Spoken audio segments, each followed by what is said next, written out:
topics and opinions expressed in the following show are solely those of the hosts and their guests and not those of W4CY Radio, its employees, or affiliates.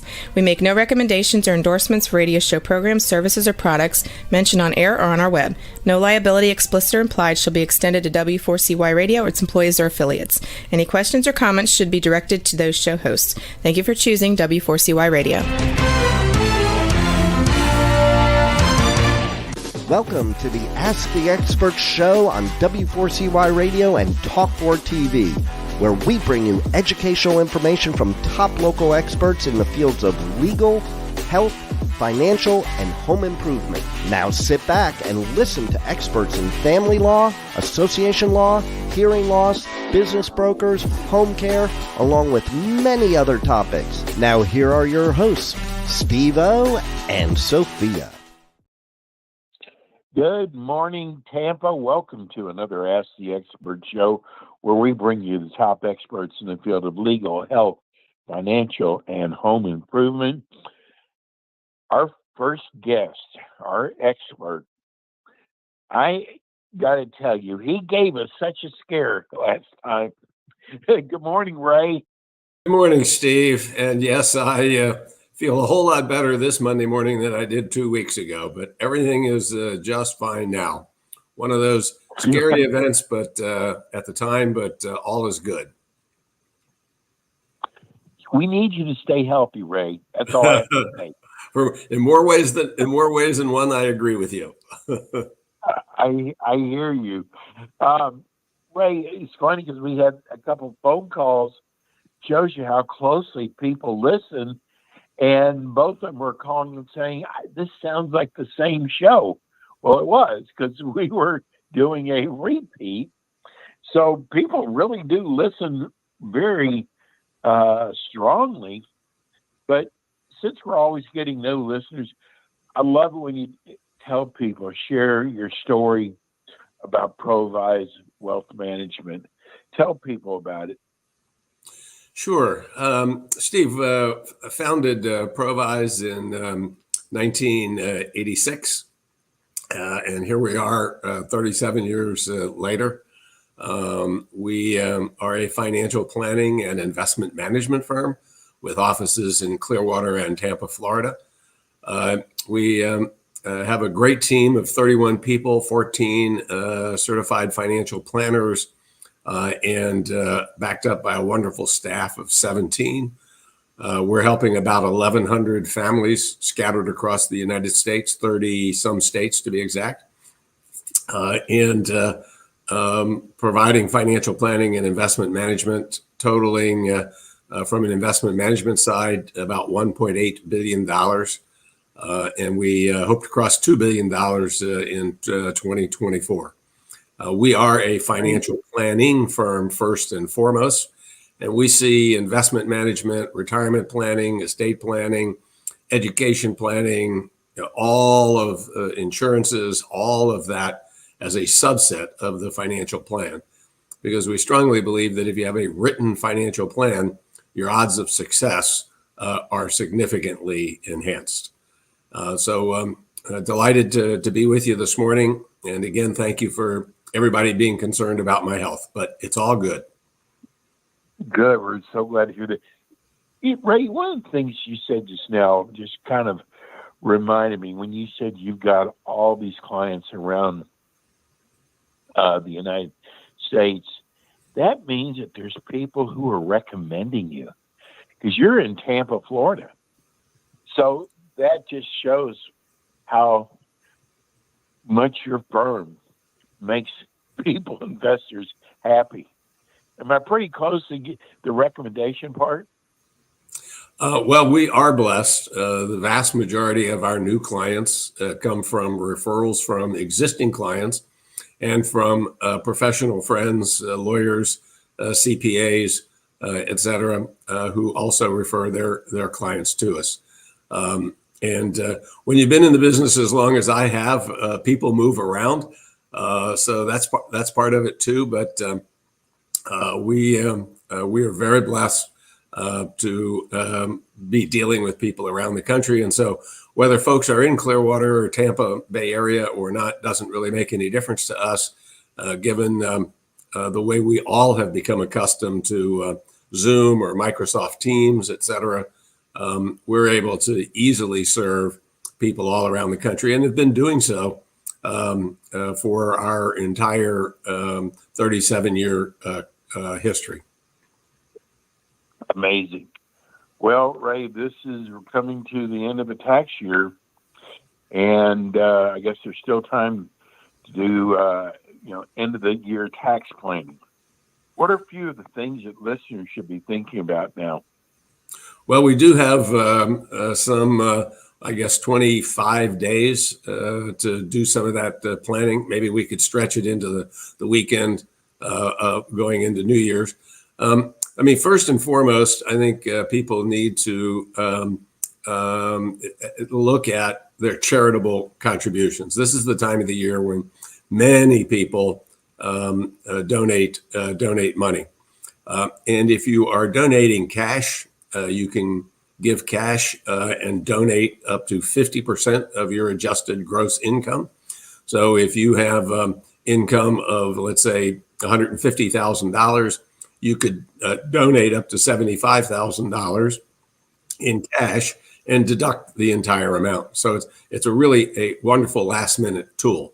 Don't wait to too much of the last minute, however, because it's always best to have that, even though you mail the check, it's best to have that check actually cashed before the end of the year. If you don't have the cash to give to charity, think about any stocks that you might have that are appreciated in value. You can donate the stock. You can only write off 30% of your adjusted gross income, not 50% if you're using appreciated stocks. But nonetheless, it's a rather tidy sum. In either case, if you give more than what you're able to deduct, you can carry that forward for up to 5 years. And so you don't lose the deduction, you lose the time value of it, but not the deduction itself. So that's kind of number one. For those that are in business for themselves, if you can delay income and push it into 2024, and whatever expenses that you have out there, jam them all in here into 2023, and perhaps consider prepaying some of those bills. Even though the terms may be more liberal, you may find it more advantageous to pay those bills before they're actually due. The other thing to be thinking about at this point is gathering up all of your records to begin getting prepared for April. And one of the things to consider, and I know this is a little bit on the morbid side, but if you've had a lot of medical expenses this year and you're facing an operation, consider having it before the end of the year, because if your medical expenses exceed a certain level, you will be able to deduct all of those, most of those medical expenses. If you haven't had medical procedures this year, then perhaps delay that into next year, starting off with a large deduction. It's kind of late in the year to do a whole lot more than those kinds of things at this particular point. Certainly, if you have stocks where you have lost value this year, consider selling those stocks and take the loss to offset any gains that you might have had. If you really like the stock and you want to keep it, well, go ahead and sell it now, and then consider buying it back in 30 days. But don't sell it and buy it right back, because that's what's known as a wash sale, and you won't get the loss attributed to your portfolio. The next best thing to do is to look back and say, these are all the things I should have done or could have done for this year, but didn't do. And don't procrastinate, and look for those things. And then beginning in January of 2024, start implementing those so that you'll reduce your taxes for next year if you can't reduce them for this year. Oh, that's good stuff. Ray, this is also the time of the year when, millions of people are deciding what to do with Medicare. I am one of those. It's what makes it so confusing is all these. I bet I must get 20 phone calls a day. people making all kinds of, I think, some ridiculous promises of what they can do. But what advice can you give those who are struggling on making a decision with Medicare? Well, Steve, first of all, you're exactly correct. It is a complicated subject, and anyone who is over the age of 65 right now is being inundated with phone calls, television ads, mailers, letters, wanting you to make a change in your coverage. We have searched a long time to find the right company to assist us with this, because candidly, it's above my pay grade. And Steve, as I've said to you before, what we do well at Provise, we do very well, and what we don't do very well, we find others that do things very well. And in the field of Medicare, we have been able to identify a specialized program that helps people make the decision based on their age, their income, their medical history, whether it's single or a couple. And the beauty of this is it's totally independent. They don't sell any insurance. They don't recommend any insurance other than to tell you what they believe would be the best plan for you. You still have to go to an agent, but they unraveled all of the mystery for you between Medicare, Medicare Advantage, supplemental policies. Do you want to get Part D, which is for drugs? It's a cost of $400 for this particular program. But let me say to all of the listeners, it's the best $400 you will ever invest to try to get you the right plan. And keep in mind, we don't sell health insurance either. So it's totally objective as to what would be the best plan for you. And if anybody wants to take advantage of it, please call me at the numbers that you see scrolling across the bottom right now at 727-441-9022. That's 727-441-9022. And we'll set you up so that you can look at this and take advantage of this, what we believe is the best program we've run into to help people with this difficult subject. That sounds like it's God sent, right? Because, wow, like I said, I get probably 20 phone calls a day, and everybody's got this great deal. I'm actually very happy I'm with a very big company, Humana, but the thing is, though, they're promising you $3,500 in addition to in cash, and we'll pay for a dental implant, and you just don't know who to listen to. So that is a wonderful, wonderful idea. And you're right, $400 is nothing, especially because the savings they can probably relay to you. Well, it's not just the savings, but certainly the savings are there, but it's also making sure that you have the right benefits for your personal situation. And again, it's coming from somebody who is totally unbiased because they don't sell any of the insurance, nor do we. It just kind of points you in the right direction to then go to a licensed agent to obtain the policy. And if the agent says, oh, no, that's not the one you want something else, time to find a new agent. Yes, right. Exactly.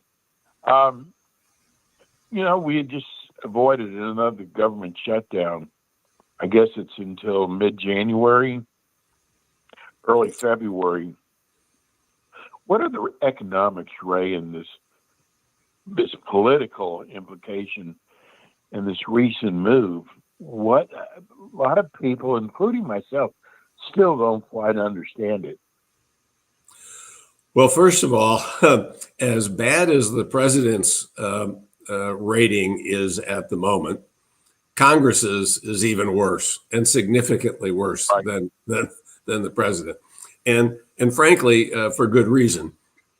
Total dysfunction going on, and in fact, this past weekend, it was announced that the Republicans in the House that had helped to lead to the ouster of Speaker McCarthy are now willing to accept the terms that he had negotiated with the president back earlier this late summer, early fall. I did not know that. And so all of this turmoil is totally dysfunctional and is not good for the country, either politically, where we look like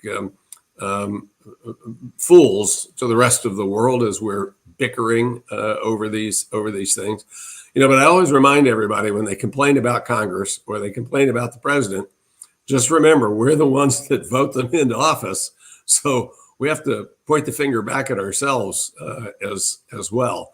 And it doesn't make any difference which party you're in, whether you're Democrat or Republican. Right. There's plenty to go around for all of us. So the political implications are continued dysfunction. And you're right, the first deadline is in the middle of January. And that sounds like, well, we still got 6 weeks, 5 weeks to figure that all out. But, Congress traditionally goes home on the 15th of December and comes back in early January. So there really isn't much time.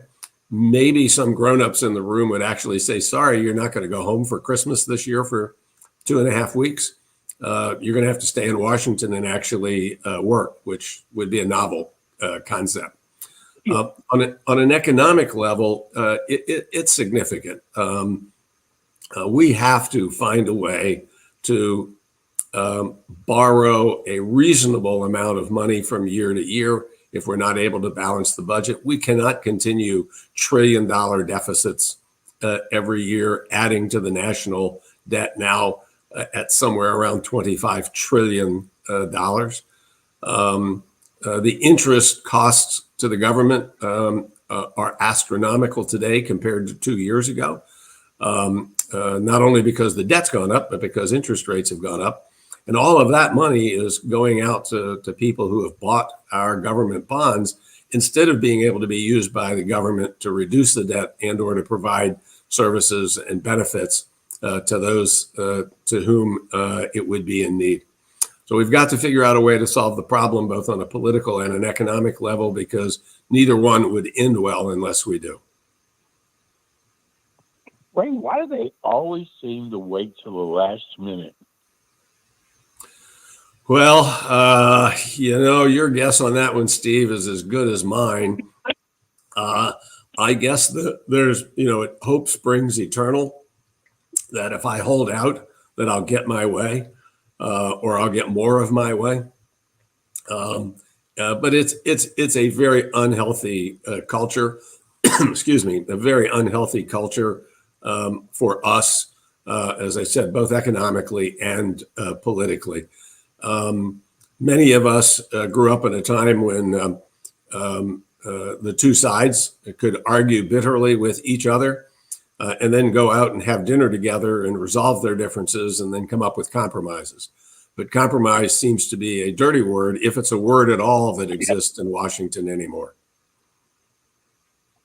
Ray, I heard an economist, I think it was last year, say if we ever hit $20 trillion in debt, this country's going to be in a lot of trouble. What are we at today, Ray? I think we're approaching something north of 25 trillion. Yeah. So that has just stuck out in my mind that we should never get to 20 trillion. And here we are, like you said, a little north of 25 trillion. That's scary. Yep, indeed it is.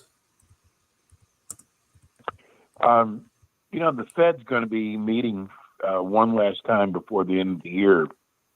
Do you see one more bump in interest rates? So, first of all, let me correct myself, Steve. The national debt is now almost 34 trillion. I said 25 trillion. I meant to say almost 35 trillion. So it's just shy of 34 trillion dollars, just to put it back in perspective. And so I apologize for that. Interest rates. There's been some awfully good news on inflation the past several months. Even Chairman Powell acknowledged that if you look at the last 6 months worth of inflation data, it is very favorable. But the problem that we're going to start to have is inflation started to kind of ease late last year, early this year, and soon the comparables are going to be harder to match up. We won't have started at such a high level. We'll be starting at lower levels to compare to a year from now. The Fed has been measured the past couple of months in terms of interest rate increases, and I would be very surprised and very disappointed to see the Fed raise rates again at the end of this year. If it does, there will be no Santa Claus in the markets. The markets will tumble dramatically at the end of this year. And I don't think that the Fed is interested in seeing the mood of the country at an economic level to become that disappointed and depressed here at the end of the year. I think that they'll continue to say they'll watch the data, that there is continuing improvement. We ought to see it continue to slow down. We had a very robust third quarter of the year with the GDP increasing a little over 5%. We would expect that the GDP during the fourth quarter is no higher than 2% increase, and wouldn't be surprised to see it at even to 1%. So that slowdown is going to indicate a decrease in demand, which should begin to further temper prices. That should be good. There's a lot of people that are talking about, a soft landing. In fact, some are even starting to call it a soft landing, meaning it will be so soft that we won't even know we've landed. We don't think that that's what's going to happen. We think it's going to continue to be very bumpy for the next 6 months into next year. And then things ought to settle down and improve during the last half of 2024. But Steve, it all is going to depend on there not being one of those events that none of us want to see. And that's political turmoil here in the United States, geopolitical risks that exist overseas. It's always what we don't know is what ends up grabbing us. And that's what we're going to have to be careful of and walk very gingerly and be very nimble. And that's why with our clients, with their investment portfolios, we have a very strict discipline that we follow with asset allocation to help protect against those dips. Obviously, you can't avoid the dips, but at least to try to protect to get them. And again, I just want to remind everybody that if they would like to visit with us, we always offer a 1-hour free consultation in our office, Tampa, Clearwater, or by Zoom. So no matter where you are in the United States, we'll be happy to visit with you. It's a complimentary 1-hour conversation for us to talk about whatever is important to you and to learn more about your situation and you about us, to see if there's a way for us to be able to help you as we are the other 1,100 families that we're helping around the United States. Ray, what I love about your firm is you have been blessed. The way you explain things, the common man can understand. And it's funny, I was thinking this, and all of a sudden I got a text from a listener out there is thanking us for your show, but thanking us the way you speak to our audience. A lot of times people in your business will talk over people's heads, and a lot of people are embarrassed to say they don't understand. But with you, it's so much different. You really break it down. We so much appreciate you and your firm. Let's give everybody your phone number one more time. Sure, there it is, right going across the screen. So perfect timing, 727-282-8255. 441-9022, 727-441-9022. Just call the office and say you'd like to schedule an appointment, or if you want to talk with me, let them know. And if I'm not available right away, I'll call you back. And you take care of yourself. You understand? I will. I promise you that. As I said, it was a scary event, but fortunately not one that was life-threatening, but it sure felt like it at the time. I hear that. Ray, thank you so much. God bless. And we'll see you in 2 weeks. Absolutely. I'll be able to wish you happy holidays 2 weeks from today. So we'll see you on the 18th. I love it. Thank you, Ray. Take care. Have a wonderful day. That's Ray Ferrara with Provise Wealth Management. So, 1 hour free session. You sit down for the first time with them. That's amazing. That's it for us today. We'll be back with you next week with more Ask the Experts. Thanks for tuning in today to the Ask the Experts show on W4CY Radio and Talk4 TV. Tune in next week and every week to hear more from our experts on personal injury, insurance, air condition repairs, estate planning, Medicare, and many other topics in the areas of legal, health, financial, and home improvement. See you next week.